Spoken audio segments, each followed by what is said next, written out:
আসসালামু আলাইকুম। আমি আসলে বেশি মানে ছোটই করেই বলি আর কি, সত্যি কথা যেটা সেটা হচ্ছে যে আমি জোরে বলছি মানে এই না যে আমি আপনাদের সঙ্গে বা আপনাদের সঙ্গে ভালোবাসা বা হৃদ্যতার কোনো অভাব আমার কখনো ছিল। আজকে 12 বছর আপনাদের সাথে আমার রিলেশন। আমার চোখের সামনে এ পর্যন্ত কখনো আপনারা বলতেও পারবেন না কেউ যে আপনাদেরকে ছোট করে কোনো কথা আমি এ পর্যন্ত বলছি। আমি কখনো কোনোদিন নেভার এভার আমি কখনো বলি নাই। আমার সামনে আমার ভাইদের আজকে রক্তাক্ত বা যে হোক অসুস্থ, এটার দায়ভার আজকে আমার উপরে এসে পড়েছে। সত্যি এটা আমার কাছে অনেক বেশি কষ্টের ব্যাপার, বিশেষ করে আজকের দিনটা। আমি কখনো কল্পনাও করিনি যে আজকে আমার ভাইদের রক্তের দায়ভার আমার উপরে এসে পড়বে। সো গতকাল 23 তারিখ ছিল, গতকালকে যে এই অঘটনটা ঘটেছে বা অনাকাঙ্ক্ষিত যে ঘটনাটা ঘটেছে, এটা সত্যি একটা মর্মাহত ব্যাপার ছিল। এটার জন্য আমি অন্তরস্থল থেকে অনেক বেশি কষ্ট পেয়েছি এবং এটা আমি আপনাদের কাছে আসলে আমার কোনো ভাষা নাই।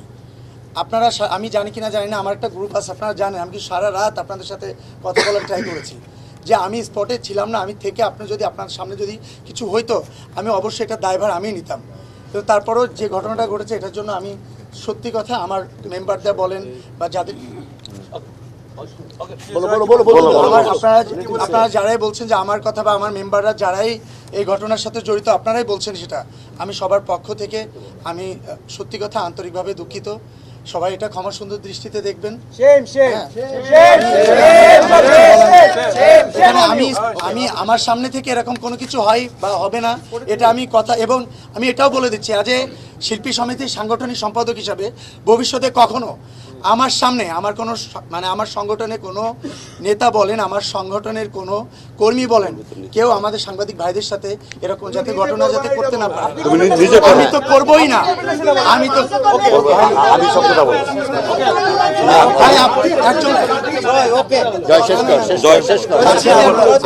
আমি বলেছি কিন্তু প্রথমে আমারটা ক্লিয়ার করে নিয়েছি আমার আমি কখনো প্রমাণ দিতে পারবে না, কিন্তু আমার কথা বলছি না।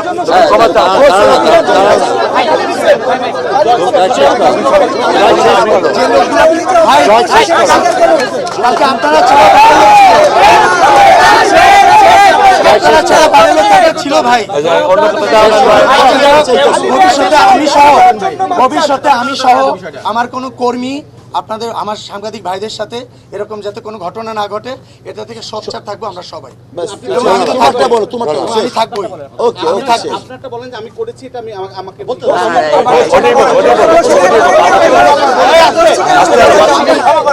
আমি এগেসি বলছি আপনাদের সাথে না, যারা বাইরে ছিল সেই ফুটেজগুলো আমাদের কাছে বাইরে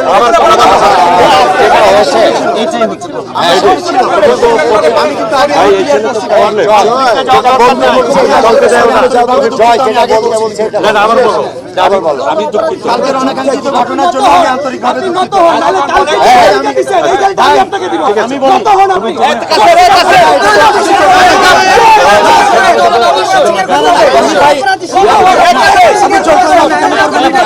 অলরেডি নত দেখার পর আমার কিছু তাদেরকে কতটা ভালোবাসি তার কাছে জিজ্ঞেস করছে।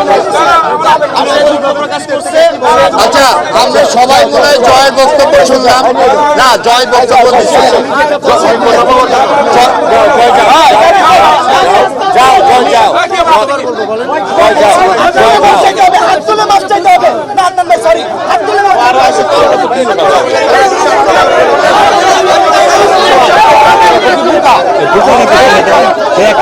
চলে যাবে।